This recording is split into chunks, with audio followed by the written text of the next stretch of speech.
Hello.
Hello, मेरा आवाज जा रहा है आप लोग के पास?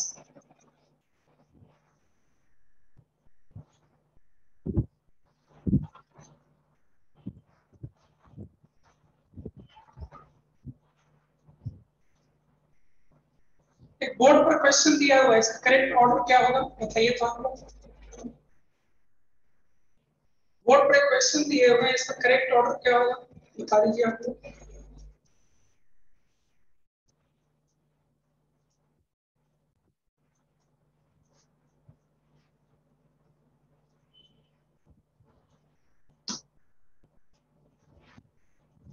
विशाल कुमार आपका गलत है।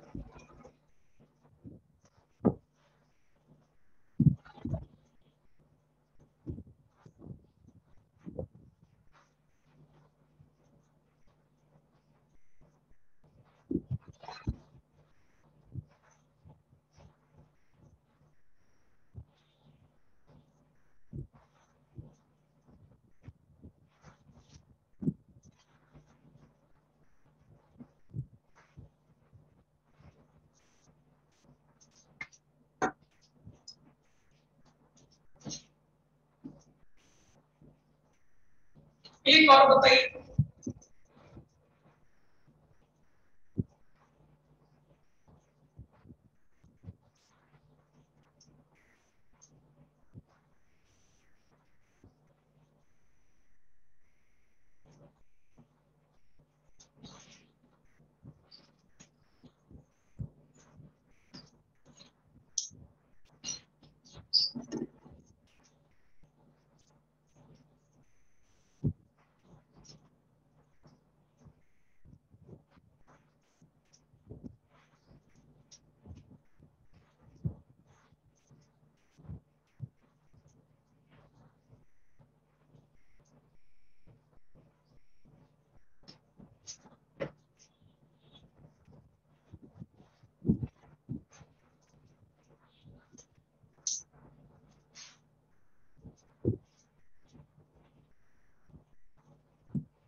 बताइए ऊपर वाले का आंसर। चलिए ऊपर वाला डिस्कस करते हैं, टाइम हो गया दिए हुए। देखो बेटा, good afternoon, good afternoon to all of you.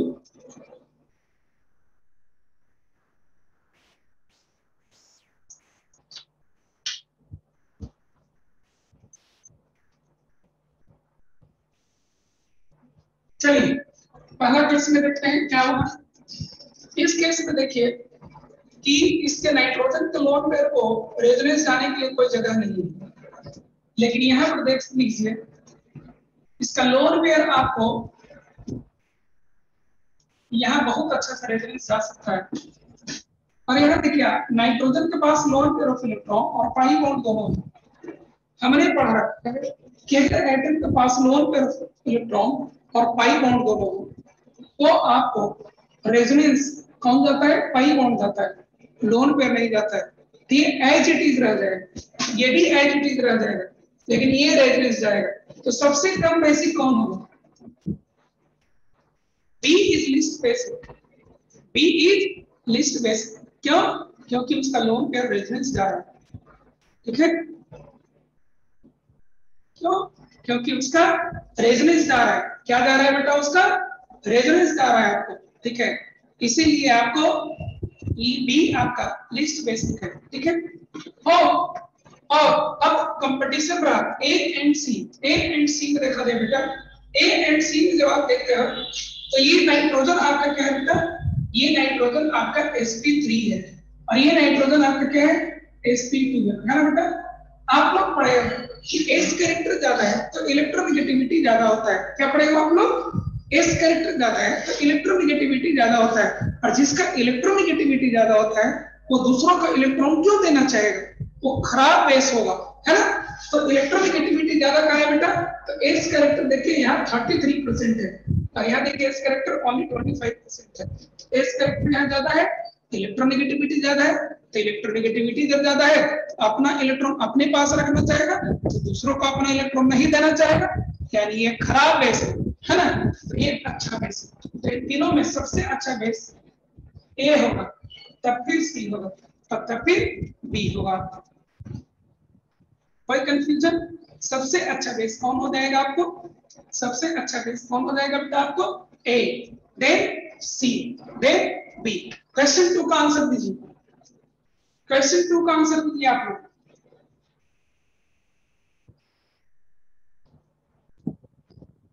Question 2 का आंसर दीजिए, दोनों में कौन अच्छा बेस है?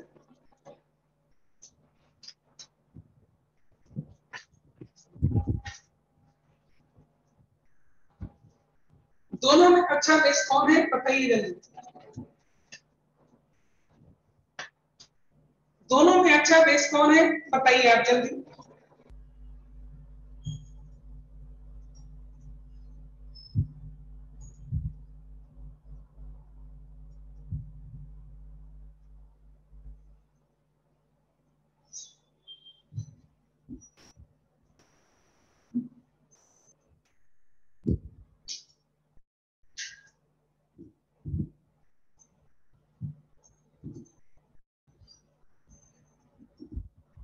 दोनों में अच्छा बेस कौन है? चलिए चेक किया जाए।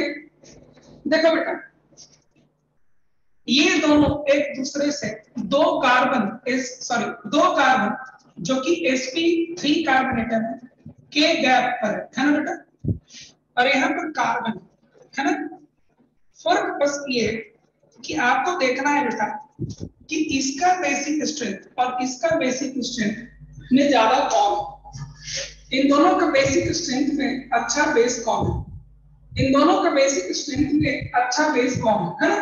ये देखिए हम इसका नाइट्रोजन का लोन पेयर को यहाँ पर कार्बन अफेक्ट कर रहा है ना, और यहाँ पर नाइट्रोजन के लोन पेयर को नाइट्रोजन अफेक्ट करेगा। एक चीज बता दो आप, कार्बन और नाइट्रोजन में -I ज्यादा कौन शो करेगा बेटा? कार्बन और नाइट्रोजन में -I ज्यादा कौन शो करेगा बेटा? तो -I नाइट्रोजन शो करेगा।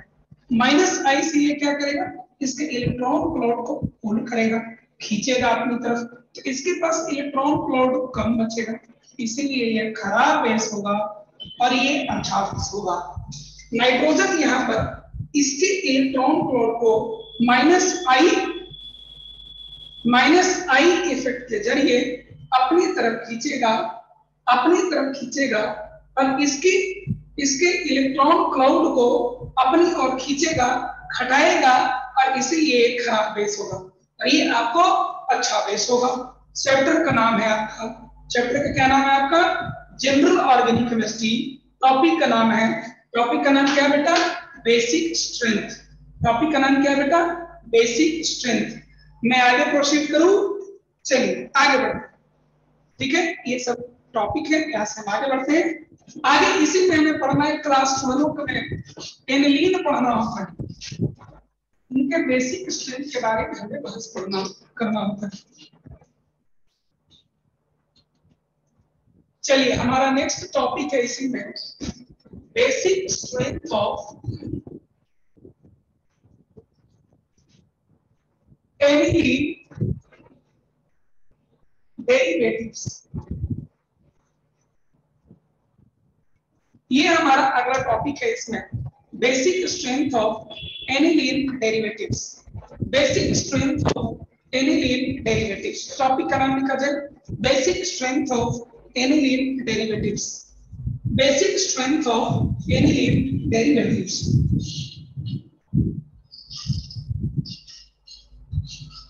Basic strength of aniline derivatives. Basic strength of aniline derivatives, ठीक है। चलिए इसमें आपको ध्यान होगा जब हम लोग एसिडिक स्ट्रेंथ ऑफ फेनॉल सीख रहे थे तो 5 केसेस हमने लिए थे, याद होगा, ठीक है। और उन्हीं सभी केसेस को हम लोग acidic strength of benzoic acid derivative में भी हम लोग यूज किए थे। लेकिन जब हम लोग बेंजोइक एसिड डेरिवेटिव में चले गए थे वहां एक ऑर्थो इफेक्ट का कॉन्सेप्ट एक्स्ट्रा लगा था, याद होगा आपको, है ना। तो यहाँ पर भी लगभग उसी के जैसा केस चलेगा। Basic strength of aniline derivatives में भी उसी तरह का केस चलेगा, सिवाय एक फैक्टर यहाँ बढ़ जाएगा और उसको भी यहाँ ऑर्थो इफेक्ट के नाम से ही जाना जाता है। और ये आपको प्योरली क्लास 12 का टॉपिक है, ठीक है। तो मैं आपको बता दूं एनिलीन आपको इसको कहा जाता है NH2, this is our aniline. Class 12 का ये टॉपिक है बेटा और ये भी वेरी इंपॉर्टेंट है। एसिडिक और बेसिक स्ट्रेंथ में क्वेश्चन इनके अच्छे खासे आते रहते हैं रियल एग्जाम्स में, ठीक है। और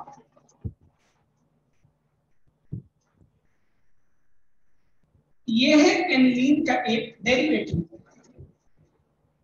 ortho derivative. G stands for any group, G stands for any group, G stands for any group, ठीक है। अब होता क्या है कि ये जब पानी में हम ऐड करते हैं, ये जब पानी में हम ऐड करेंगे तो पानी में ये H प्लस एक्सेप्ट करते हैं as a base, Bronsted base की तरह जब ये काम करेगा H प्लस एक्सेप्ट करता है और ये आपको दे देता है क्या NH3 प्लस। इसी तरह से ये भी जब वाटर में ऐड किया जाएगा तो आपको क्या देगा बेटा NH3 प्लस देगा और G यहां लगा। हम लोग जानते हैं पायरोल नहीं है बेटा, पायरोल इसको कहते हैं सनी, पायरोल इसको कहते हैं बेटा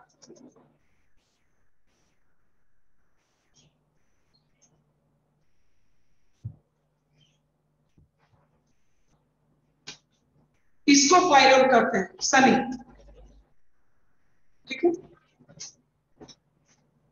चलिए तो जब ये वाटर में ऐड किया जाएगा तो ये ब्रोंस्टेड एसिड की ब्रोंस्टेड बेस की तरह जब ये काम करेगा तो H प्लस एक्सेप्ट करके ये देगा और ये जो ब्रोंस्टेड बेस की तरह काम करेगा तो ये भी H प्लस एक्सेप्ट करके आपको ये देगा, देगा कि नहीं देगा, ठीक है। तो जब आपको इस तरह से मिलता है, जब आपको इस तरीके से मिलता है तो आपको याद होगा मैंने बताया था कि इनका बेसिक स्ट्रेंथ इनके कंजुगेट एसिड के स्टेबिलिटी पर डिपेंड करता है, ठीक है। इनका बेसिक स्ट्रेंथ है ना, इनका बेसिक स्ट्रेंथ इनके स्टेबिलिटी के ऊपर डिपेंड करता है, याद आया आपको। इनका बेसिक स्ट्रेंथ इनके स्टेबिलिटी के ऊपर डिपेंड करता है और इनका स्टेबिलिटी 2 फैक्टर पर डिपेंड करता है, एक इलेक्ट्रॉनिक फैक्टर, ठीक है, और दूसरा सॉल्वेशन फैक्टर, याद है, एक इलेक्ट्रॉनिक फैक्टर और दूसरा सॉल्वेशन फैक्टर। मैं आपको बता दूं जब हम ऑर्थो डेरिवेटिव लेते हैं, ये क्या हो गया ऑर्थो डेरिवेटिव्स, ये क्या हो गया बेटा आपको ऑर्थो डेरिवेटिव्स। तो जब आप ऑर्थो डेरिवेटिव्स लेते हो तो ये देखिए, इस केस में आप देखिए सॉल्वेशन के लिए इतना स्पेस है, इतने जगहों से ये सॉल्वेट किया जा सकता है, लेकिन इस केस में देखिए केवल इस साइड से सॉल्वेट किया जा सकता है, इस साइड से सॉल्वेशन नहीं होगा। ठीक है, क्या होगा यहां से blocked for solvation, isn't it? This side is blocked for solution. जब आपको इसमें दोनों साइड से सॉल्वेशन होगा तो स्टेबलाइजेशन ज्यादा होगा, स्टेबलाइजेशन ज्यादा होगा तो इसको यहाँ आने की टेंडेंसी ज्यादा होगी, इसको यहाँ आने की टेंडेंसी ज्यादा होगी, तो ये H प्लस लेने की टेंडेंसी ज्यादा रखेगा, और ये जब H प्लस लेने का टेंडेंसी ज्यादा रखेगा तो ये आपको अच्छा बेस की तरह काम करेगा। लेकिन जब आप इस केस में आते हो, जी कोई भी ग्रुप आपको इंडिकेट करता है, निशा भारती जी किसी ग्रुप को इंडिकेट करता है, ठीक है। जब ये H प्लस लेकर यहाँ आता है तो इसका सॉल्वेशन देखिए इस साइड से तो होगा, इस साइड से होगा, लेकिन इस साइड से क्या हो गया, ब्लॉक हो गया। तो इस साइड से जब इसका सॉल्वेशन ब्लॉक होगा बाबू, तो इसका एक्सटेंट ऑफ सॉल्वेशन कम होगा, ठीक है। और एक्सटेंट ऑफ सॉल्वेशन जब कम होगा तो उसके थ्रू जो स्टेबलाइजेशन इसको मिल रहा था वो भी कम मिलेगा, और स्टेबलाइजेशन जब इसको कम मिलेगा तो इसको H प्लस एक्सेप्ट करके यहाँ आने की टेंडेंसी कम होगी, और इसीलिए इसका बेसिक स्ट्रेंथ क्या हो जाएगा, कम हो जाएगा। Due to which basic strength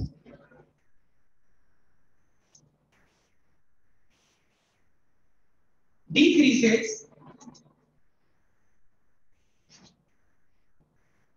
much.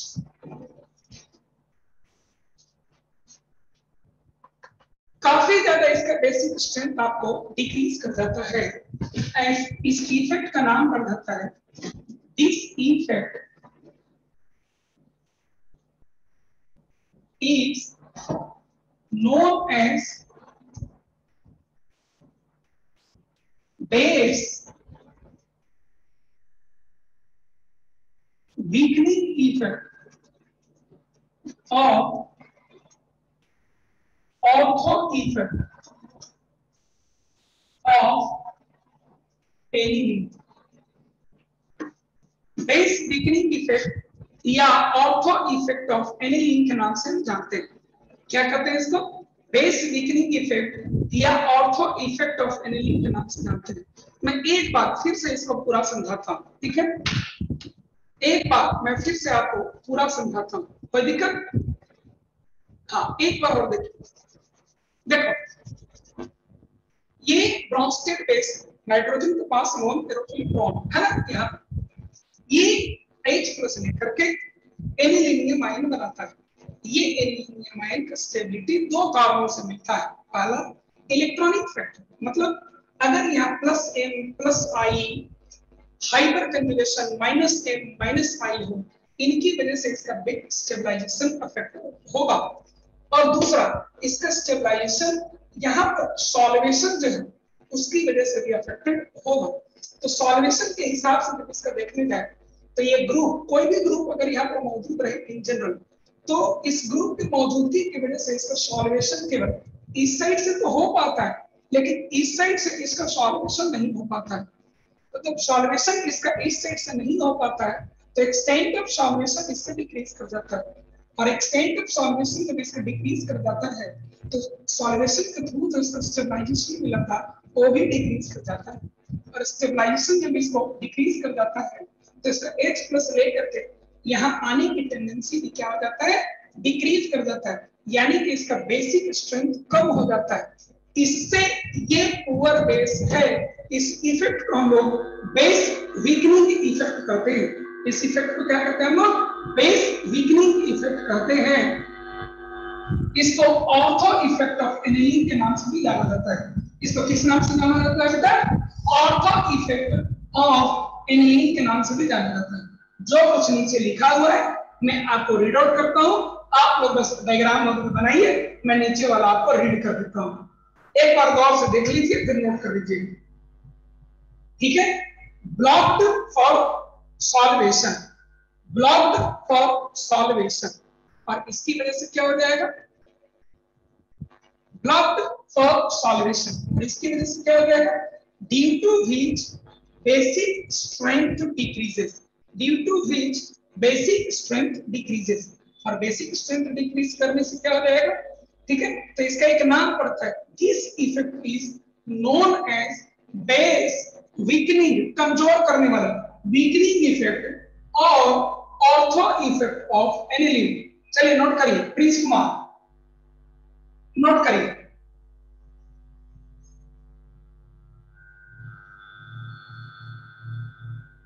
Note किया जाए, नोट करने के बाद यहां बताइए आप,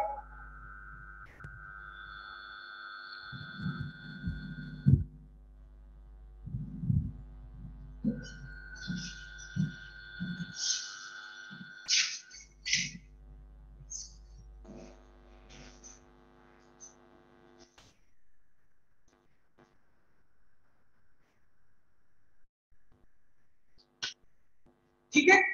अब उन्हीं 5 केसेस को हम लोग फिर से लेने वाले हैं जो पहले फिनॉल या बेंजोइक एसिड के केसेस में लिए गए थे, फिनॉल या बेंजोइक एसिड के केसेस में लिए गए थे, उन 5 केसेस को हम लोग यहाँ पर लेने वाले हैं, ठीक है, बताया जाए, ठीक है, यानी कि जब भी आपको ऑर्थो डेरिवेटिव एनिलीन होगा, जब भी आपको ऑर्थो डेरिवेटिव एनिलीन होगा, तो वहां पर बेसिक स्ट्रेंथ आपका कम हो जाएगा, ठीक है। तो लेते हैं case 1, -n and -i group को शो करता है, फॉर एग्जांपल, तो ऐसे केस में क्या है,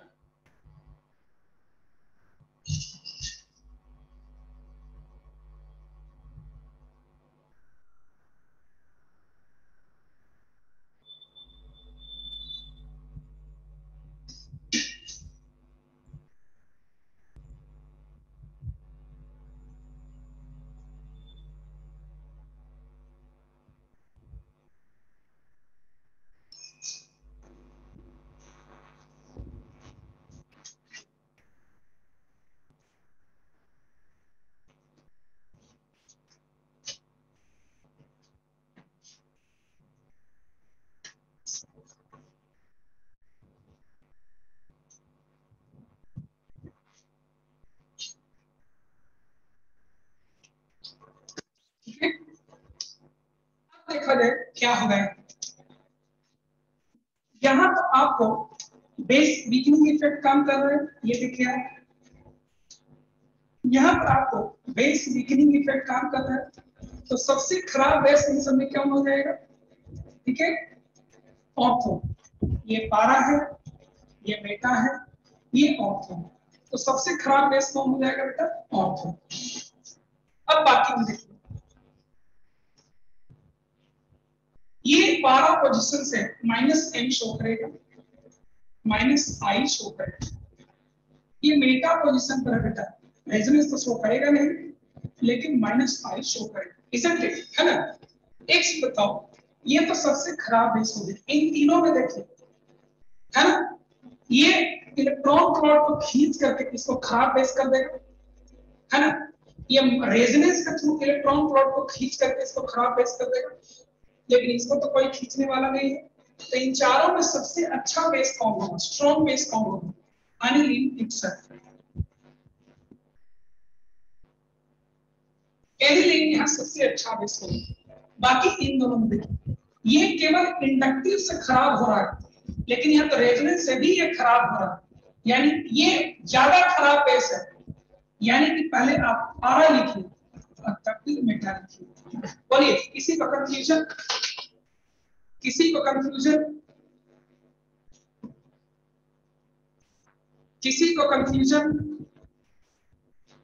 नोट करिए,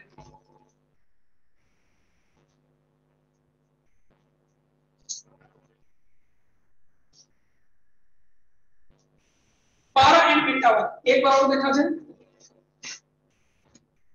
पारा एंड मेटा वाला देखा जाए, ये आपका पारा -m शो करके इसके इलेक्ट्रॉन प्लॉट को अपनी और रेजोनेंस से खींचेगा, तो यहाँ पर ये खराब, बहुत खराब बेस हो जाएगा। लेकिन यहाँ रेजोनेंस नहीं है, चूंकि ये मेटावर केवल इंडक्टिव इफेक्ट से इसका इलेक्ट्रॉन प्लॉट को खींचेगा, यानी ये ज्यादा खराब बेस है ना, पारा वाला, इसलिए पारा को इधर पर लिखा और इससे ही अच्छा बेस, इसलिए मेटा को मैं अच्छा बेस दिया।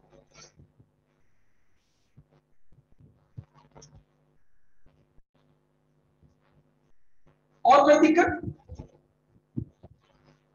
और कोई दिक्कत? चलिए केस 2,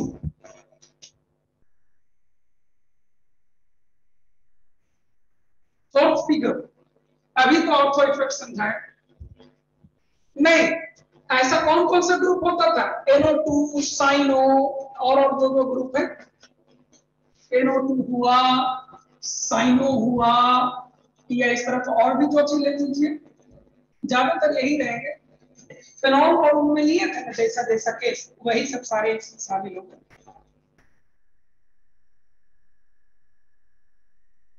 ठीक है,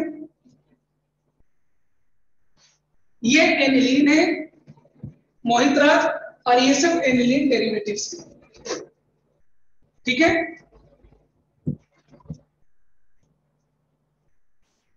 एनिलीन है एंड एनिलीन डेरिवेटिव्स है। बड़े चलिए केस 2, केस 2 में वैसे ग्रुप आते हैं जो आपको -I शो करते हैं, -I इफेक्ट, जैसे में CCl3, सबसे ज्यादा इंपॉर्टेंट यही है CCl3। ठीक है, तो जब CCl3 आप लगाते हैं तो इनको आप मिटा दीजिए subject.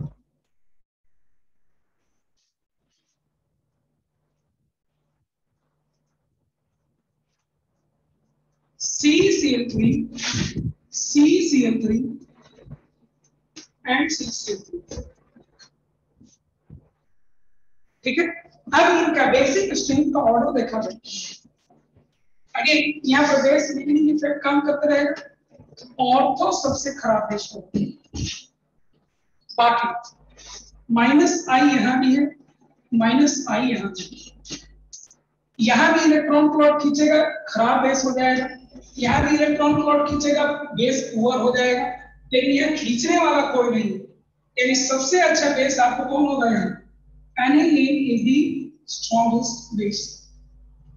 Aniline is the strongest base. अब रहा दो में कंपटीशन, किसके किसके बीच में? इनके और इनके बीच में, और ये केवल -I इफेक्ट शो करता है, और -I इफेक्ट हम लोग जानते हैं कि ये डिस्टेंस डिपेंडेंट इफेक्ट होता है। क्या होता है? Distance dependent effect. ये नजदीक होने के कारण स्ट्रॉन्गर -I शो करेगा, और ये दूर होने के कारण थोड़ा वीकर शो करेगा। तो जब स्ट्रॉन्गर -I शो करेगा तो ज्यादा ये बेस को कमजोर करेगा, है ना, और यानी कि यहाँ पर मेटा आएगा, और इससे अच्छा बेस आपको कौन हो जाएगा? पारा हो जाएगा। कोई कंफ्यूजन? कोई कंफ्यूजन?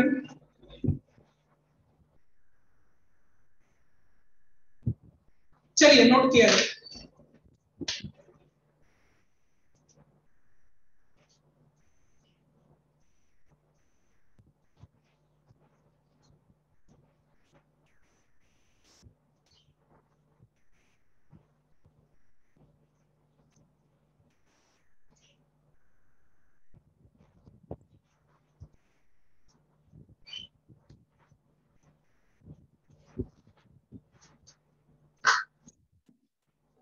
देखो, ऑर्थो इफेक्ट की वजह से ये सबसे खराब बेस होगा, यहाँ -I इफेक्ट की वजह से ये बेस मैंने वीक हो जाएगा, -I से ये भी वीक हो जाएगा। लेकिन यहाँ पर कोई भी ग्रुप ऐसा नहीं है जो इसको वीक कर सकते, इसलिए लीस्ट बेसिक आपका ऑर्थो होगा, स्ट्रॉन्गेस्ट बेसिक आपका एनिलीन होगा। इन दोनों में केवल दिक्कत, ये क्लोजर होने के कारण ज्यादा -I शो करेगा, ज्यादा इलेक्ट्रॉन प्लॉट खींचेगा, ज्यादा इसका बेसिक स्ट्रेंथ को गिरा देगा, इसलिए मेटा वाला को मैं कमजोर दिया और ऑर्थो वाला को स्ट्रॉन्ग दे दिया। ठीक है, सृष्टि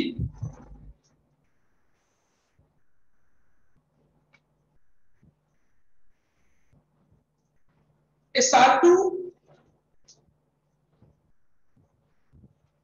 भी लेते हैं, ठीक है, उतना फेमस नहीं है ऑर्गेनिक में। शाकिब, ऑर्गेनिक में बहुत सारा चीज ऐसे आते रहता है, सबका नाम जानना जरूरी नहीं है, ठीक है, कितना नाम याद रखेगा, तो वो ज्यादा जरूरत रहता है उसका हम नाम बस लेकर के चलते रहते हैं। साकिब फराज, ठीक है, और कोई दिक्कत? और कोई दिक्कत नहीं। केस 3,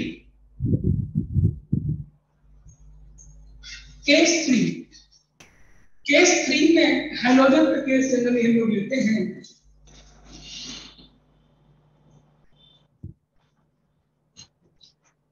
जो -I ज्यादा शो करता है प्लस। कौन सा केस है? हाइड्रोजन।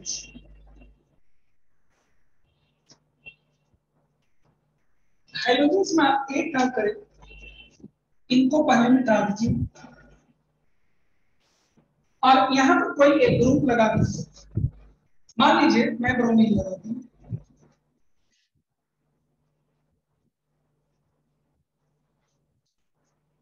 यहां पर एक ग्रुप को आप लगा दीजिए और फिर से आप जज करें।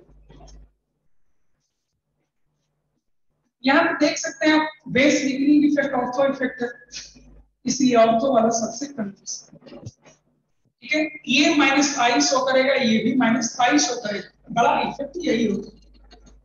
और यहाँ बेस डिग्री इफेक्ट कुछ भी नहीं काम कर रहा, तो सबसे स्ट्रॉन्ग बेस आपका एनिलीन होगा। अब ये नजदीक से -I शो कर रहा है, ये ज्यादा बेस को कमजोर करेगा, इसीलिए मेटा आएगा और यहाँ पर पार।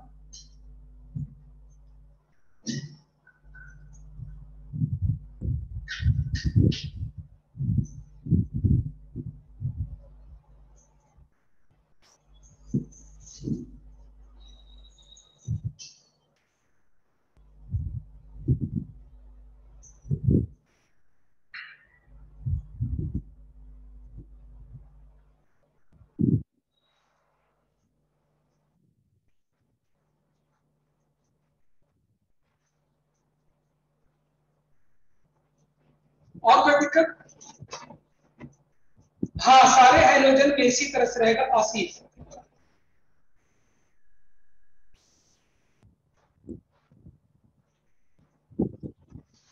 प्लस एक इफेक्ट इसलिए कम होता है क्योंकि मोस्ट ऑफ द केसेस में फ्लोरीन ऑर्गेनिक में हम लोग नहीं यूज करते, और क्लोरीन ब्रोमीन आयोडीन की बात करें तो क्लोरीन ब्रोमीन प्रभाव, क्लोरीन ब्रोमीन और आयोडीन बड़े बड़े एटम होते हैं, बड़े बड़े एटम कमजोर बॉन्ड बनाते हैं, इसीलिए इनका प्लस एक इफेक्ट कमजोर होता है।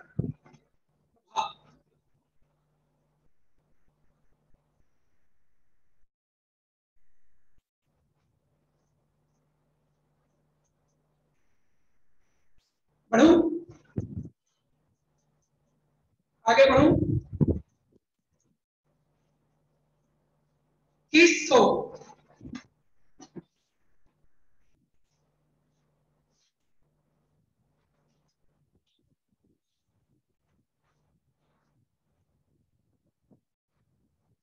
जो हाइपर कंजुगेशन शो करता हो और प्लस है, इसमें अल्काइल ग्रुप आपको मिल,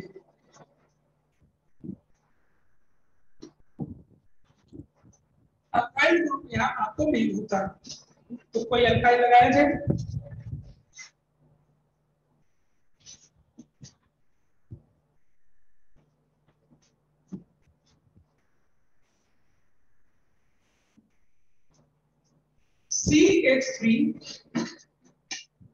CH3 and CH3,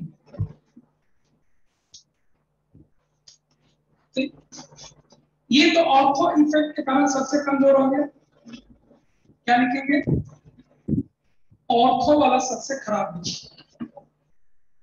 ये पारा पोजीशन पर है बेटा, हाइपर कंजुगेशन के थ्रू इसका इलेक्ट्रॉन फ्लॉट देगा, प्लस आई इफेक्ट के थ्रू भी इसका इलेक्ट्रॉन फ्लॉट देगा, यानी बेसिक स्ट्रेंथ इसका बढ़ेगा। इससे ये अच्छा बेसिक, ये बेटा पोजीशन पर है, यहाँ हाइपर कंजुगेशन नहीं काम करेगा, लेकिन प्लस आई इफेक्ट तो काम करेगा।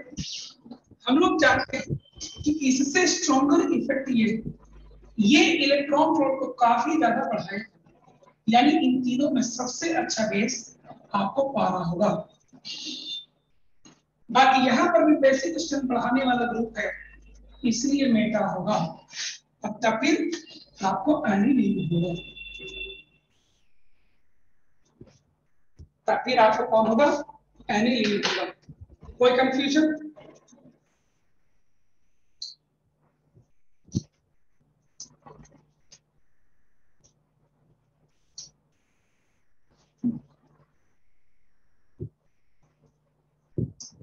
पारा पोजीशन से हाइपर कंजुगेशन है ना बेटा, हाइपर कंजुगेशन रेजोनेंस का छोटा भाई है, हाइपर कंजुगेशन रेजोनेंस का छोटा पोजीशन है।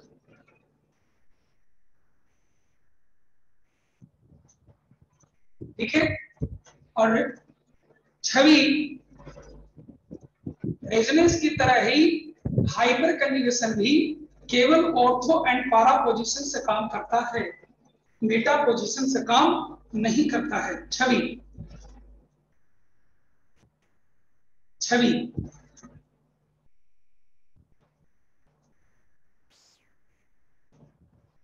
और कोई क्वेश्चन?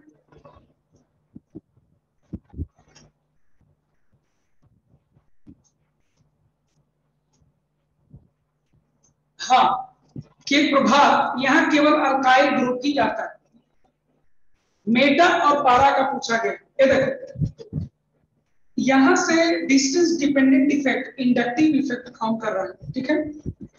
और अगर आप इस केस में देखते हैं तो यहाँ आपका distance dependent effect, inductive effect काम कर रहा है, लेकिन इससे भी स्ट्रॉन्गर इफेक्ट आपको हाइपर कंजुगेशन काम कर रहा है। हाइपर कंजुगेशन क्या करेगा, इलेक्ट्रॉन डेंसिटी आपको यहाँ पर बढ़ाएगा इसका, इसलिए इसका अच्छा बेसिक स्ट्रेंथ हो जाएगा। गौतम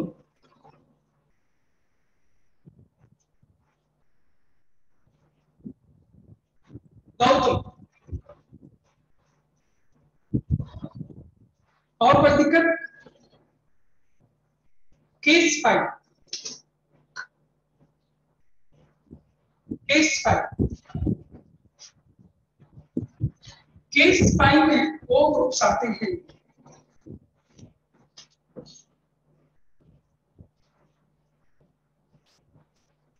जिसका रेजोनेंस बड़ा होता है, उसके माइनस आई इफेक्ट से।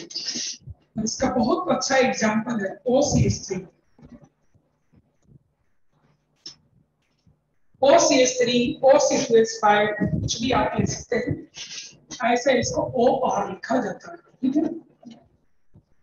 इनमें से कोई भी केस लीजिएगा, आप सही कंक्लूजन पर पहुंचेंगे, ठीक है। चलिए मिटाया जाए,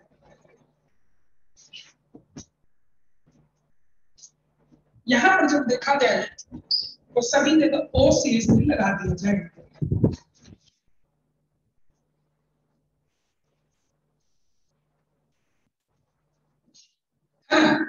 OCH3 यहाँ लगा दिया जाए तो OCH3 क्या शो करेगा, पारा पोजीशन से प्लस m शो करेगा और ये बड़ा होगा माइनस आई से, लेकिन ऑर्थो पर क्या शो करेगा, केवल माइनस, सॉरी मेटा पोजीशन से केवल माइनस आई शो करेगा।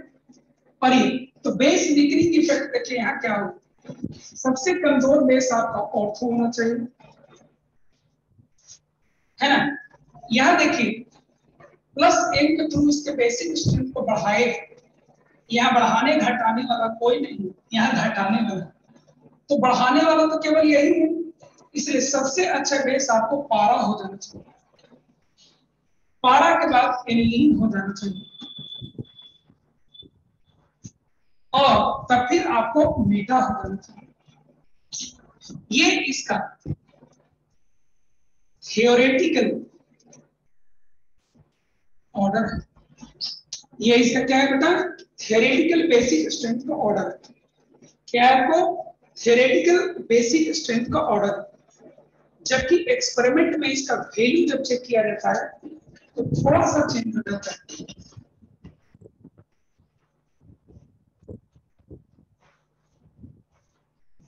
एक्सपेरिमेंटल वैल्यू में पैरा एनिलीन ऑर्थो और मेटा, रियल एग्जाम में जब आपको आएगा तो यही आपको टिक करना होगा।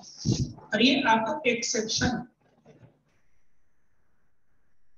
क्या है, एक्सेप्शन।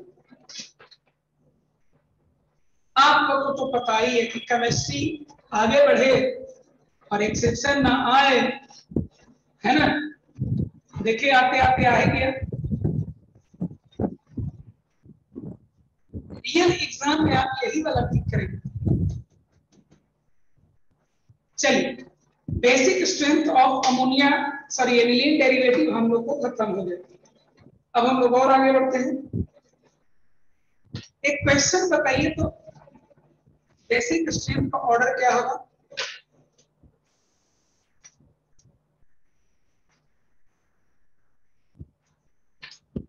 क्वेश्चन, चलिए।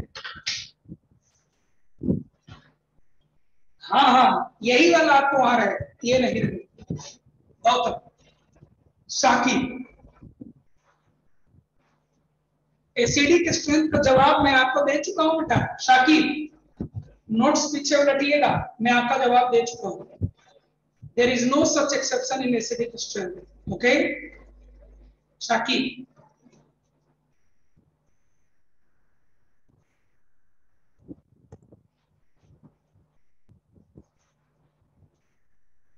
चलिए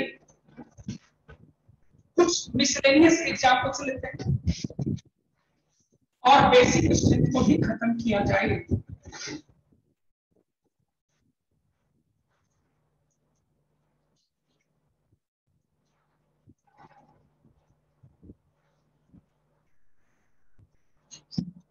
आज मेरा कई दिन बाद पहला क्लास है, इसलिए मैं आज क्वेश्चन डिस्कस नहीं करूंगा, ठीक है। आज मैं केवल थ्योरी आगे बढ़ाऊंगा, कल से मैं क्वेश्चन लूंगा। एक बात, दूसरी बात मुझे ये पूछना है कि अब आपको आगे डेली 90 मिनट्स के 3 पीरियड्स मिलेंगे, 6 days a week, ठीक है। तो क्लास अरेंजमेंट में आपको दिक्कत हो रहा है कि 12:10 PM से अगर क्लास चालू हो तो किसी को कोई प्रॉब्लम। पहला पीरियड अगर 12:15 से शुरू किया जाए मॉर्निंग में, दोपहर में, अगर पहला पीरियड 12:15 से शुरू किया जाए तो किसी को दिक्कत।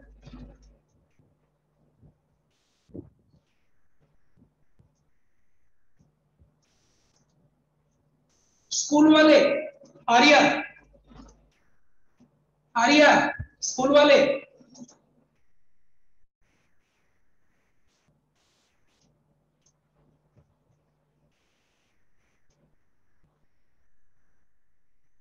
आर्या जवाब दीजिए। चलिए बहुत अच्छा, कल से आपको मॉडिफाइड रूटीन मिलेगा। 90 मिनट्स के 3 पीरियड आपको 6 दिन लगेंगे और इस तरह से चलते रहेगा, ठीक है। सृष्टि, नॉट पॉसिबल सर, क्या दिक्कत हुआ। सृष्टि आपको क्या दिक्कत है। सृष्टि आप मुझसे व्हाट्सएप पर बात कर लीजिएगा, ठीक है। मोस्टली किसी को दिक्कत नहीं है, ठीक है। चलिए मैं आगे बढ़ाता हूँ क्लास।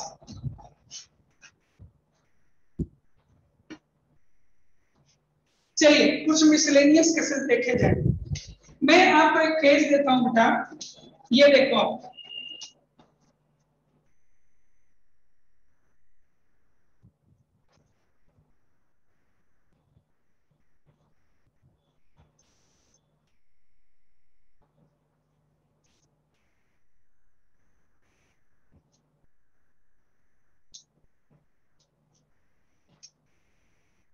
ये नाइट्रोजन ए है, ये बी है और ये सी। इनका डिक्रीजिंग बेसिक स्ट्रेंथ ऑर्डर क्या होगा, सोच कर बताइए।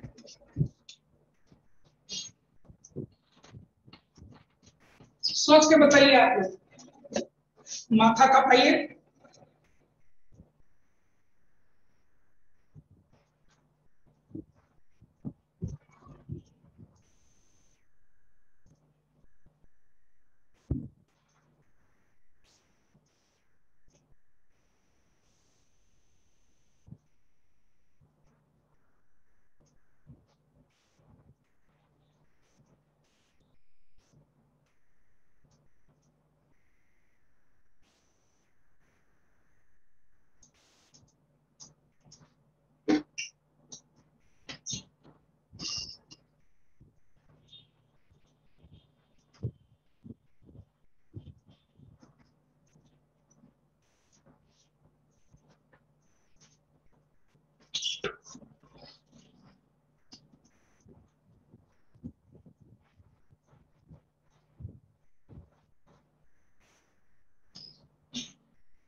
ये नाइट्रोजन ए है, ये नाइट्रोजन बी। इनका बेसिक स्ट्रेंथ का ऑर्डर क्या है?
तीसरा क्वेश्चन,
चलिए इसका जवाब दूं।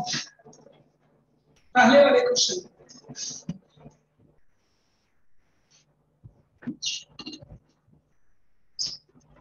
देखो यार, इसका नाइट्रोजन का लोन पेयर आपको यहाँ कंजुगेशन में, तो ये तो लूजर है और ये गेनर है, तो ये नुकसान हुआ और ये फायदा में रह गया, लेकिन इसका तो कुछ नहीं ना हुआ, ये नुकसान में रहा, ये फायदा में रहा और इसको कुछ नहीं हुआ। तो सबसे अच्छा बेस कौन होगा? बी। तब फिर कौन होगा? सी। और तब फिर कौन होगा? ए।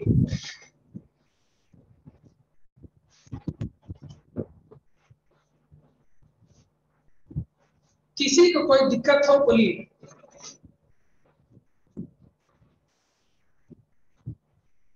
साकिब का आंसर सही तो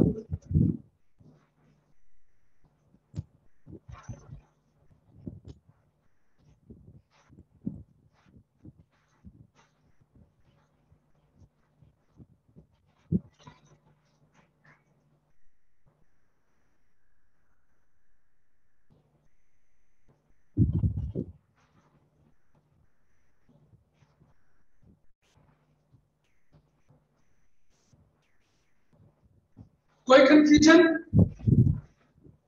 अब इसका जवाब देखिए।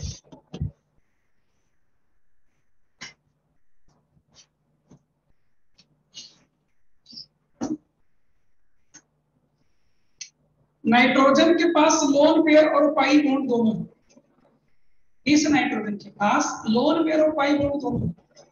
तो रेजोनेंस में पाई बॉन्ड तो जाएगा लेकिन लोन पेयर नहीं जाएगा, तो पूरी तरह से बचा रह जाएगा इसके पास। बेस को डोनेट करने के लिए काम आएगा आपको H+ एक्सेप्ट करने में, लेकिन ये तो एरोमेटिक है ना, तो ये तो कंज्यूम हो जाएगा, ये तो यूटिलाइज हो जाएगा, यानी कि ये बेस की तरह काम करने के लिए अवेलेबल नहीं रहेगा। अच्छा बेस कौन होगा? ए, डाइंटी।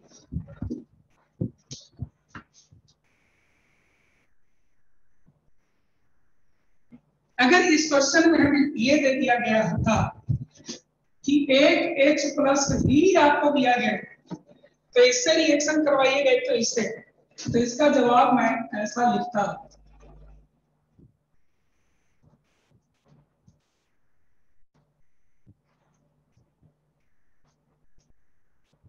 NH+ मैं ऐसा लिखता हूं। क्यों? इसको देखिए, दोनों में अच्छा बेस कौन? ये नाइट्रोजन, तो आने वाला H+ किसके पास जाएगा? Which is the nitrogen atom which is the most basic. ठीक है, कोई confusion? Confusion? Confusion?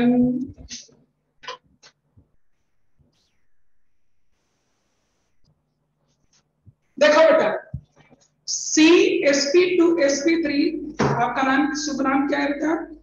Sunny Kumar, बहुत अच्छा। देखो बेटा सन्नी,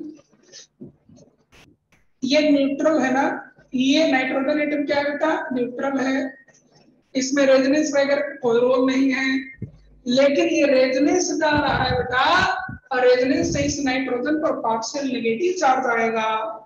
आप खुद बता दो सनी कि पार्शियल नेगेटिव चार्ज कैरी करने वाला नाइट्रोजन एटम अच्छा बेस होगा कि एक न्यूट्रल एटम अच्छा बेस होगा? सनी कुमार, सनी, मैं आपसे जवाब एक्सपेक्ट कर रहा हूं।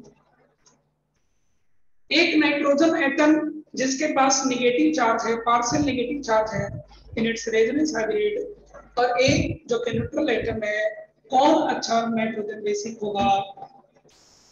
समझ गए? बहुत अच्छा, एक्सीलेंट। सेकंड का ये कॉन्सेप्ट समझ में आ गया सबको? सेकंड का ये कॉन्सेप्ट, देखो मैं डिफरेंट एंगल से सभी तरह के कॉन्सेप्ट आपके सामने लाने की कोशिश करता हूं, है ना, ताकि क्वेश्चन वगैरह बनाने में आपको दिक्कत कम हो, किसी भी कंपटीशन का क्वेश्चन आपसे बनते रहे। ठीक है, यहां से H+ जब आप लेते हैं तो ये H+ उस नाइट्रोजन एटम के पास जाएगा which is the most basic nitrogen, which is the most basic। ठीक है, कोई दिक्कत? अब यहां जवाब दीजिए, मैं आपका इंतजार कर रहा हूं।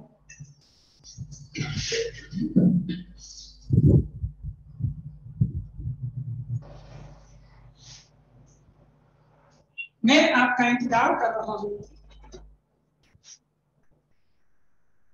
मैं आपका इंतजार कर रहा हूं। मैं आपका इंतजार कर रहा हूं। एक और देखिए,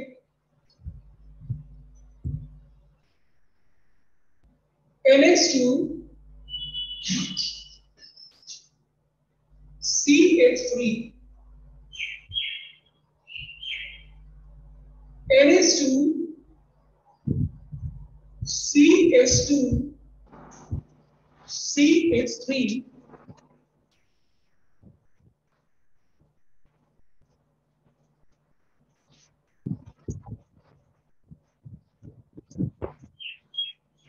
NH2 CH3 CH3, NH2 CH3 CH3 and CH3। ये भी बहुत अच्छा एग्जाम्पल है।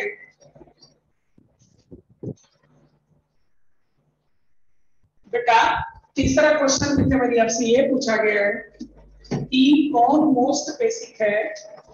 समझे, क्वेश्चन नहीं पढ़ते हो। इस क्वेश्चन में केवल ये पूछा गया कि कौन मोस्ट बेसिक है, क्वेश्चन नहीं पढ़ते हो।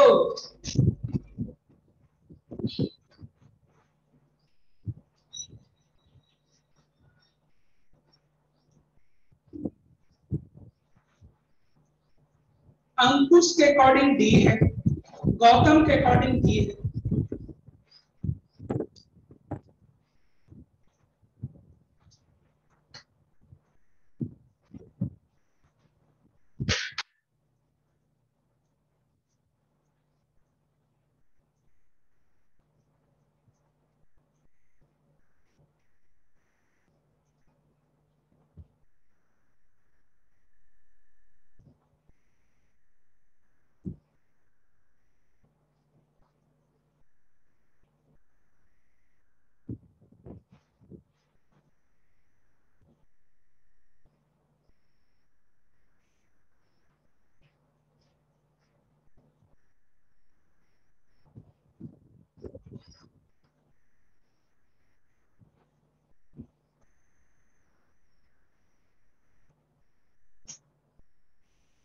डी दे रहे हैं जवाब डायरेक्ट।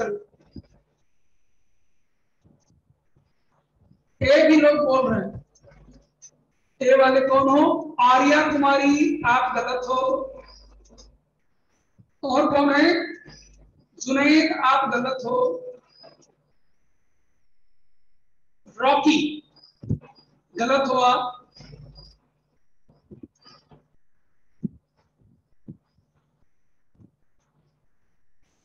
इसका डी आंसर होगा बेटा। ये देखो आप, इसका लोन पेयर रेजोनेंस जाएगा, इसका लोन पेयर भी रेजोनेंस जाएगा। बेसिक स्ट्रेंथ इन दोनों का कम होगा। इसका लोन पेयर रेजोनेंस नहीं जाएगा और इसका भी नहीं जाएगा। लेकिन ये है क्या? ये आपका sp2 है और ये है क्या? sp3। समझे? दोनों न्यूट्रल। इसलिए सबसे अच्छा बेस कौन होगा? डी। समझे? सबसे अच्छे आंसर डी। अब यहां जवाब दीजिए।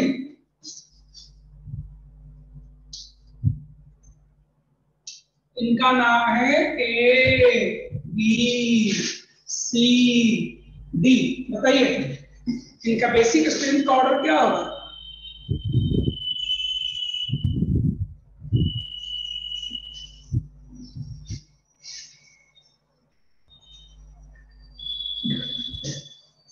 इनका बेसिक स्ट्रेंथ का ऑर्डर क्या होगा?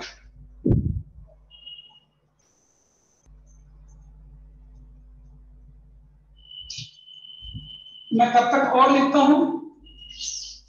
अब सीखिए फैक्ट या कहीं exception.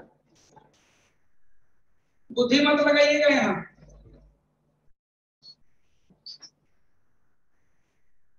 NH2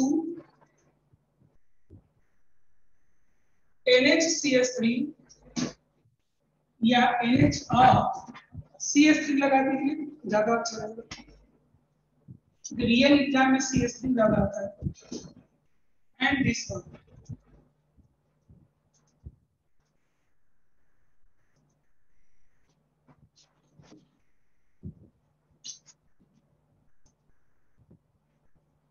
NH2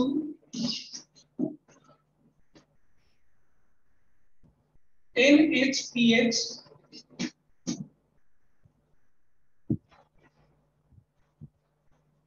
NPH PH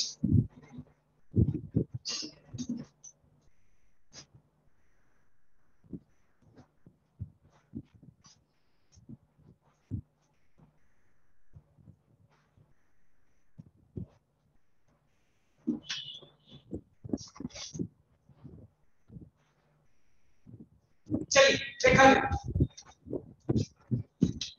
अब देखिए हम लोग पढ़े कि ऑर्थो इफेक्ट है ना सर में, बेस थिकनिंग इफेक्ट है, लेकिन यहाँ पर सॉल्वेशन केवल इतना से घटेगा, यहाँ पर इतना से घटेगा, यहाँ और घटेगा, यहाँ और घटेगा। सबसे ज्यादा सॉल्वेशन किस केस में घटेगा? जहां सबसे बड़ा ग्रुप लगा हुआ हो। सबसे ज्यादा बेस थिकनिंग इफेक्ट कहाँ काम करेगा? जहां सबसे बड़ा बेस, जहां सबसे बड़ा ग्रुप लगा हुआ हो, और वो ये केस है, यानी सबसे खराब बेस ये होगा। तो बेसिक स्ट्रेंथ का ऑर्डर क्या हो जाएगा? A, B, C and D, ये इनका बेसिक स्ट्रेंथ का ऑर्डर होगा। सबसे अच्छा बेस A होगा, क्योंकि उसमें सबसे छोटा ग्रुप लगा हुआ है। गौतम कुमार का ठीक हुआ,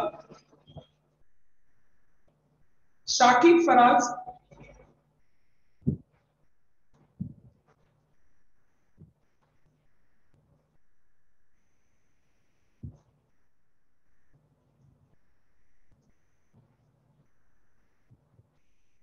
चलिए अब यहां देखिए, ये दोनों एक्सेप्शन है, यहां बुद्धि आप ना लगाएं तो ज्यादा अच्छा है, ठीक है। इनका बेसिक स्ट्रेंथ का ऑर्डर आपको याद करना होगा, इनका बेसिक स्ट्रेंथ का ऑर्डर आपको याद करना होगा, नहीं तो माथा फटकते रह जाइएगा। अगर यहाँ पर मिथाइल लगा हुआ हो तो जितना ज्यादा क्राउडिंग उतना अच्छा बेस, और अगर फिनाइल लगा हुआ हो उसका उल्टा ऑर्डर होता है। याद कर लीजिएगा, लॉजिक ना पूछिए तो ज्यादा अच्छा है, क्योंकि इसका लॉजिक सपोर्ट नहीं करता है। एक्सेप्शन याद करना ही इसका उपाय है, कोई उपाय नहीं इसके अलावा। याद करने के अलावे यहाँ कोई भी उपाय नहीं है। लीजिए, समझाया तो मैं कुछ हुआ नहीं, इन दोनों में मैंने तो कुछ समझाया नहीं, ये तो मैं रखने के लिए दिया हूं कि अगर आपको एनिलीन में मिथाइल डायरेक्टली जोड़ते हो तो बेसिक स्ट्रेंथ बढ़ेगा, लेकिन फिनाइल अगर जोड़ दिए तो बेसिक स्ट्रेंथ घटेगा। रट लीजिए, रट लीजिए, आप सुरक्षित रहेंगे, ठीक है। समझाना होता तो मैं समझा दिया होता। एक और आपसे पूछा जाएगा कि इनमें बेसिक स्ट्रेंथ का ऑर्डर क्या है।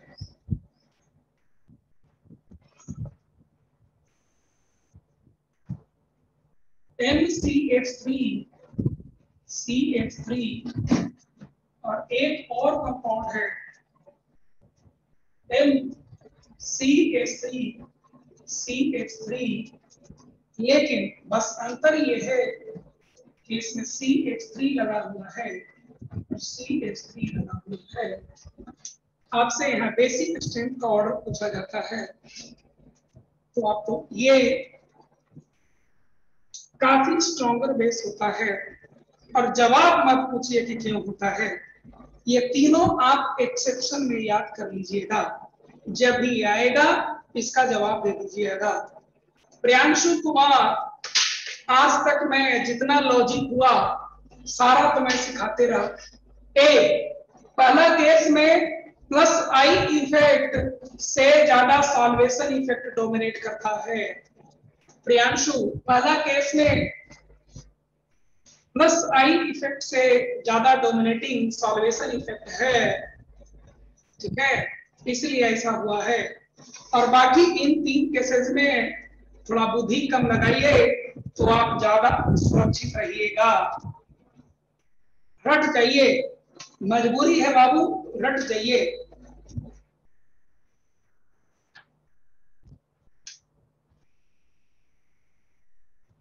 और कोई कंफ्यूजन? चलिए, आपको थोड़ा ध्यान होगा कि जब हम लोग एसिडिक स्ट्रेंथ को एंड करने लगे थे तो आपको मैं एसिड बेस रिएक्शन का फिजिबिलिटी का कुछ पार्ट सिखाया था और मैं एक आपको स्टेटमेंट दिया था, stronger acid exist in salt form, है ना? थोड़ा पेज पलट कर 1 मिनट देख लीजिए आप। Acidic strength exist in, sorry, acidic strength के लास्ट में जाकर देखिए, stronger acid exist in salt form, stronger acid exist in salt form, जाकर थोड़ा रीविजिट करके आइए। आपको मैं 2 मिनट का टाइम देता हूं, रीविजिट करके आप आइए। Stronger acid exist in salt form, revisit करके आइए। बेस में भी सिमिलर कॉन्सेप्ट आपको यूज होगा।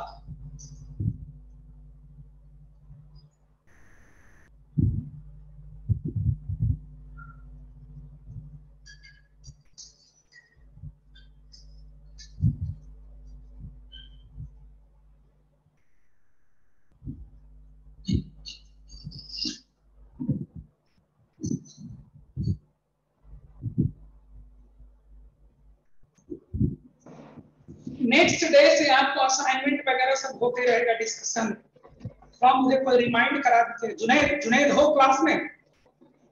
आप शाम में हमसे एक बार बात कर लीजिएगा। जुनैद, जुनैद, आप हमसे शाम में एक बार बात कर लीजिएगा और मुझे बताइएगा डिटेल कि कहां पर आपका डिस्कशन चल रहा था। विजय, आप भी बता सकते हैं कहां पर डिटेल जा रहा है डिस्कशन? डिस्कशन होना बहुत जरूरी हो गया है, ठीक है? चलिए और आगे बढ़े।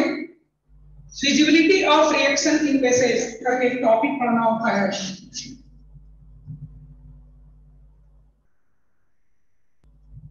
Feasibility of reaction in bases,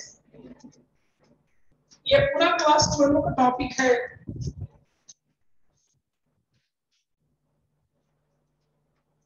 ये पूरा क्लास 12 का टॉपिक है। अब आपको मैं बता दूं, हाँ पीयूष, बॉन्ड लेंथ वाला क्वेश्चन में प्रॉब्लम हो रहा है, क्लास में आएगा ना? मैं हूं ना, जब तक मैं हूं ना तब तक आप निश्चिंत रहिए, समझे? आने के क्वेश्चन को डिस्कशन में सब हैंडल होगा, ठीक है? चलिए देखा जाए। यहां पर एक स्टेटमेंट जब लिखिएगा कि stronger base exists in salt form, बस ये आपको काम यहां कर जाएगा। आप कहिएगा कि सर एसिडिक स्ट्रेंथ में भी आप ऐसे लिख दिए थे, बेसिक स्ट्रेंथ में भी लिख दिए, ये सब आया कहां से? बाबू ये सब आपको आयोनिक इक्विलिब्रियम से आया। कहां से आया है? आयोनिक इक्विलिब्रियम से आया, जो आपको पढ़ना बाकी रह गया, समझे? इसीलिए आपको नहीं पता चलता, ठीक है? तो जब आयोनिक इक्विलिब्रियम आप पढ़ेंगे तो ये सब बातें आपको समझ में आने लगेगी। कोई कंफ्यूजन नहीं? चलिए आगे बढ़ते हैं। अगर मुझसे ये क्वेश्चन कर दिया जाए कि ये फीजिबल है कि नहीं। जैसे मैं एक लिखता हूं NH4Cl एंड NH2, या एक इसी से मिलता जुलता लिख दिया जाए NH3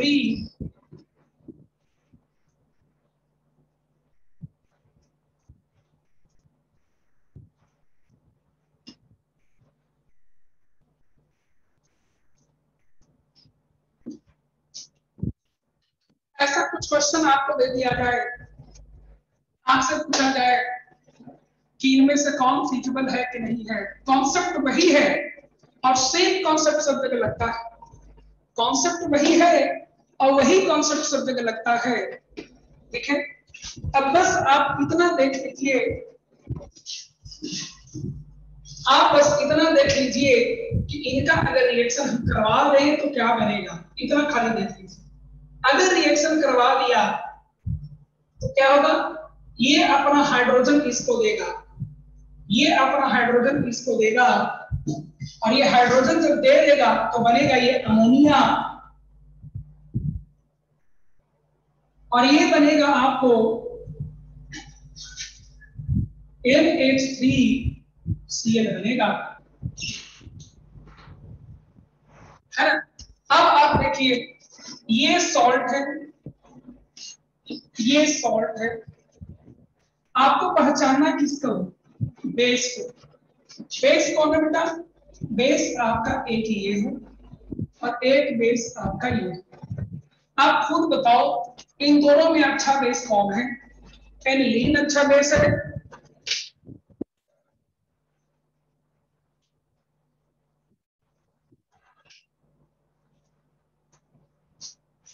हेडिंग लिखा हुआ है feasibility of reaction in basis. ठीक है, अब ये आप खुद देख लो कि एनिलीन अच्छा बेस है कि अमोनिया अच्छा बेस है, खुद डिसाइड करो। इतना बेसिक स्टेप पहचानना आपको सिखाएं, आप खुद डिसाइड करो कि इज इट एनिलीन और अमोनिया, कौन है अच्छा बेस, आप खुद बताओ मुझे। अमोनिया अच्छा बेस है कि एनिलीन अच्छा बेस है। एग्जैक्टली गौतम, आपका आपका एनिलीन में रेजोनेंस जाता है लेकिन अमोनिया में रेजोनेंस नहीं जाता है ना, और इसीलिए ये अच्छा बेस है। तो अच्छा बेस तो ऑलरेडी सॉल्ट फॉर्म में है बताया। अगर अमोनिया अच्छा बेस है तो अमोनिया ऑलरेडी सॉल्ट फॉर्म में यहां है, देख लीजिए आप, और यही लिखा हुआ है कि stronger base exist in salt form. तो जब ये ऑलरेडी सॉल्ट फॉर्म में है तो ये रिएक्शन आपको नहीं जाएगा, ये रिएक्शन आपको नहीं जाएगा, ये रिएक्शन आपको नहीं जाएगा। अब इसमें देखिए अमोनिया खुद आपको अच्छा बेस है लेकिन क्या ये सॉल्ट फॉर्म है क्या, नो, ये सॉल्ट फॉर्म में आपको नहीं है और इसलिए ये रिएक्शन आपको चला जाएगा। तो जब ये रिएक्शन आपको चला जाएगा तो क्या बना देगा आपको, ये हाइड्रोजन इसको मिल जाएगा और बनेगा अमोनियम क्लोराइड एंड एनिलीन आपको मिल जाएगा। ये रिएक्शन आपको फिजिबल है। समझ में आ गया सबको, समझ में आ गया सबको, समझ में आ गया सबको।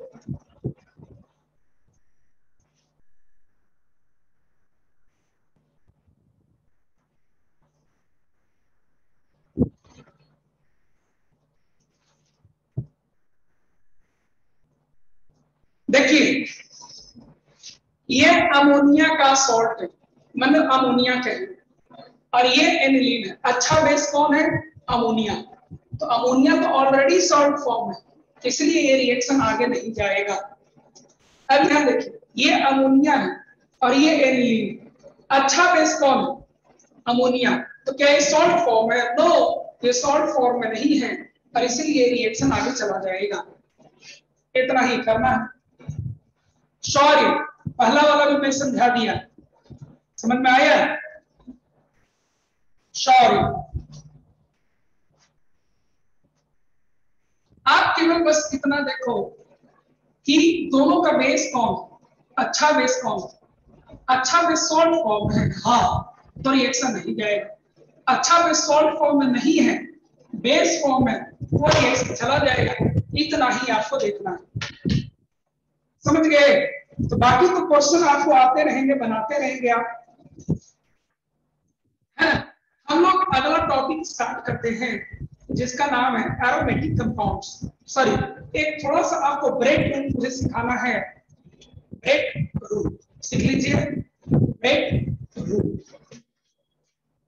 चलिए छोटा सा टॉपिक एक सीखा जाए, break rule.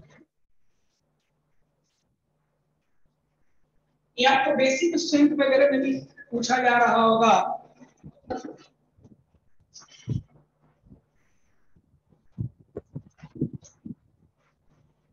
feasibility of reaction of bases, feasibility of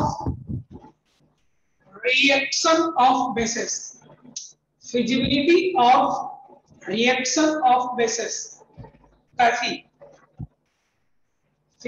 feasibility of reaction of bases।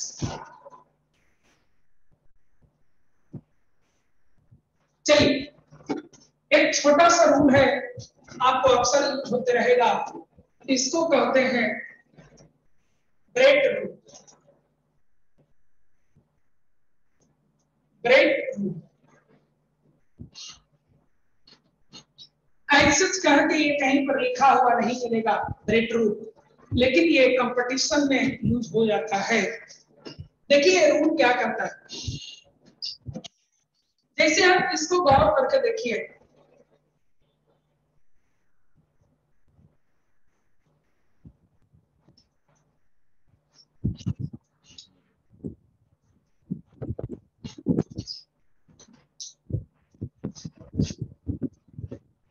ये जो कार्बन एटम आपको दिख रहा है इसको कहते हैं हम लोग ब्रिज हेड कार्बन। क्या कहते हैं इसको हम लोग? ब्रिज हेड कार्बन कहते हैं। ये something like this, tetrahedral carbon होने के नाते ये कुछ इस तरीके का आपको होना चाहिए। ये देखिए आप,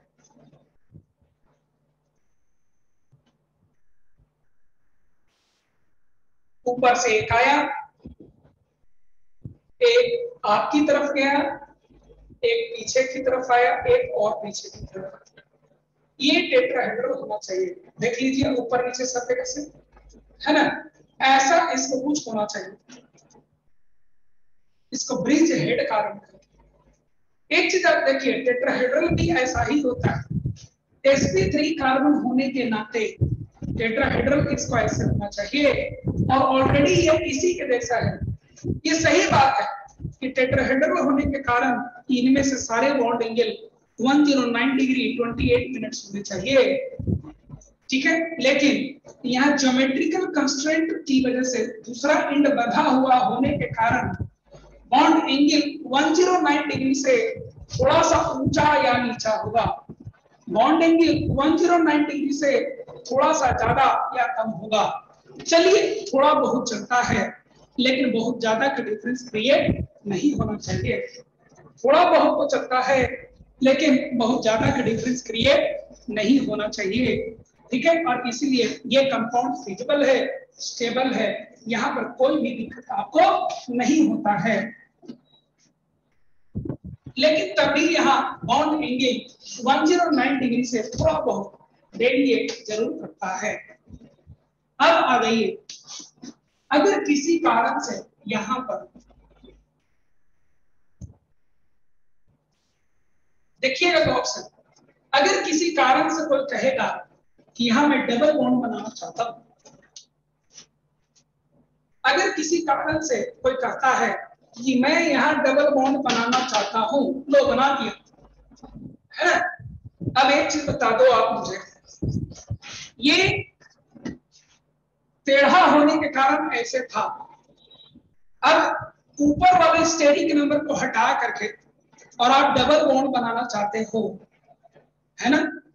तो डबल बॉन्ड जब होता है तो sp2 हाइब्रिडाइजेशन होता है और वो प्लानर होता है। क्या होता है बेटा? प्लानर होता है, ऐसे होता है। लेकिन आपने क्या किया, आपको क्या, इसको आप नीचे जाके बांध दिए। देखिए गौर से, इसको आप नीचे जाके बांध दिए हो, ये देखिए नीचे जाके बांध दिए हो, इसको भी नीचे जाके बांध दिए हो, और इसको भी आप नीचे जाकर के बांध दिए। तो जब सबको आप नीचे जाकर के बांध दिए हो, ऐसे ऐसे ले जाकर के, क्या तभी ये प्लानर रह पाएगा? क्या तभी ये 2 डायमेंशनल रह पाएगा? क्या तभी ये 2 डायमेंशनल ट्राइगोनल प्लानर रह पाएगा? नो, नहीं रह पाएगा। sp2 होने के नाते इन तीनों को एक प्लेन में रहना चाहिए था, लेकिन नीचे बंधा होने के कारण ये काफी स्ट्रेन्ड हो जाता है। क्या हो जाता है? ये हाईली स्ट्रेन्ड हो जाता है, हाईली स्ट्रेन्ड हो जाता है, जो टेक्निकल टर्म है, और इसीलिए ये अनस्टेबल होता है, एग्जिस्ट नहीं करता है। समझ गए? यही ब्रेट ने कहा था, और इसी रूल को हम क्या कहते हैं? ब्रेट रूल कहते हैं। क्या कहते हैं इसको? ब्रेट रूल कहते हैं। और ये इतना ही क्यों, अगर आपको ये कार्बन क्या है बेटा? This carbon is sp3, but ये क्या है बेटा? ये आपको sp2 है, नहीं होना चाहिए। sp2 जहां आएगा ब्रिज हेड, वो कंपाउंड एग्जिस्ट नहीं करेगा। आप इसको भी देख लीजिए, अगर यहाँ पॉजिटिव चार्ज आप देते हो, तभी स्टेरिक नंबर कितना हो गया बेटा? 1 2 3 हो गया। 1 2 3 का मतलब होता है sp2 हाइब्रिडाइजेशन, और ये sp2 और ये sp2 दोनों तो सेम है, यानी कि ये भी क्या हो जाएगा? आपको हाईली स्ट्रेन्ड हो जाएगा, और इसीलिए ये क्या हो जाएगा? अनस्टेबल हो जाएगा, और इसीलिए क्या हो जाएगा? डज नॉट एग्जिस्ट होगा। और इसी को हम लोग क्या करते हैं? ब्रेट रूल करते हैं। ब्रेट रूल में इसके अलावा आपको कुछ भी नहीं होता है। ब्रेट रूल में इसके अलावा आपको कुछ भी इस्तेमाल नहीं होता है। आप नोट कर लीजिए इनको, बस ध्यान रखिएगा कि जब जब ऐसा केस आएगा, जब जब ऐसा केस आएगा, यहां पर sp3 रहेगा तो चलेगा, sp2 कभी नहीं बनाएंगे, sp2 कभी नहीं बनाएंगे। इसी को ब्रेट रूल कहते हैं। अब बस ये यूज होता है, इसका कोई लंबा चौड़ा स्टोरी कहानी ये सब नहीं चलता है। चलिए नोट किया जाए।